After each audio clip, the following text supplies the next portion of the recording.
વાત કરીએ જૂનાગઢની તો જૂનાગઢના માંગરોળમાં વરસાદ બાદ તારાજી સામે આવતા ધારાસભ્ય સક્રિય થયા। માંગરોળના ધારાસભ્ય ભગવાનજી કરગટિયાએ અસરગ્રસ્ત વિસ્તારોની મુલાકાત લીધી। ધારાસભ્ય ભગવાનજી કરગટિયાએ મીઠીવાવ સહિતના વિસ્તારોમાં મુલાકાત લીધી। નગરપાલિકા પ્રમુખ સાથે ધારાસભ્ય ભગવાનજી કરગટિયાએ લોકોની રજૂઆતો સાંભળી નુકસાનીનો સર્વે કરીને સહાય ચૂકવવા માટે સરકારમાં રજૂઆત કરવાની ધારાસભ્યએ ધરપત આપી।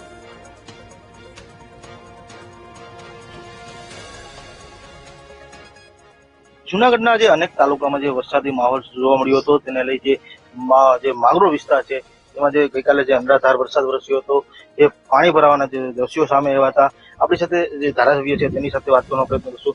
ખાસ જે નીચાણવાળા જે વિસ્તારો હતા પાણી ભરાયા હતા, કેવી રીતે તમે મુલાકાત લીધી, શું છે? માંગરોળમાં છેલ્લા 3 દિવસથી ખૂબ જ ભારે વરસાદ પડી રહ્યો છે, જેને હિસાબે નીચાણવાળા વિસ્તાર અને સોસાયટી વિસ્તારોમાં ખૂબ જ પાણી ભરાયેલું। જ્યાં શિફ્ટિંગ કરવાની જરૂર પડી ત્યાં મામલતદાર અને ડેપ્યુટી કલેક્ટરે લોકોને શિફ્ટિંગ પણ કર્યા છે। રાત્રે પણ એને સલામત સ્થળે ખસેડવામાં આવેલા અને અમે પણ કાલ સાંજથી અત્યાર સુધી હરેક વિસ્તારમાં જઈએ છીએ અને જ્યાં જ્યાં લોકોની મુશ્કેલી છે એ મુશ્કેલી કઈ રીતે દૂર થાય એના માટેના પ્રયાસો કરી રહ્યા છીએ। કુદરતે ગઈકાલે શાંતિ જ વરસાદ બંધ થઈ ગયો છે।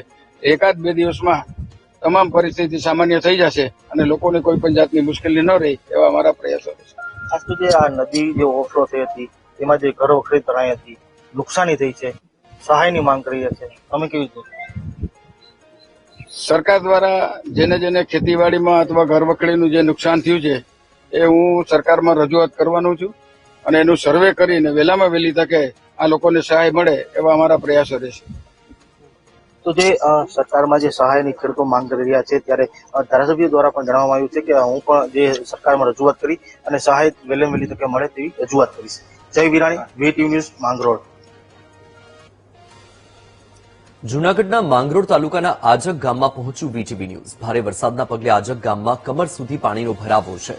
ઘરોમાં પાણી ઘૂસી જતા લોકો મકાનના ધાબા પર રહેવા માટે મજબૂર છે। દર વર્ષે સર્જાતી સમસ્યા અંગે અનેક રજૂઆત કરવા છતાં પણ કોઈ નિરાકરણ નથી। તંત્ર તરફથી ગામમાં પાણી નિકાલની વ્યવસ્થાની માંગ સ્થાનિકો દ્વારા કરવામાં આવી રહી છે।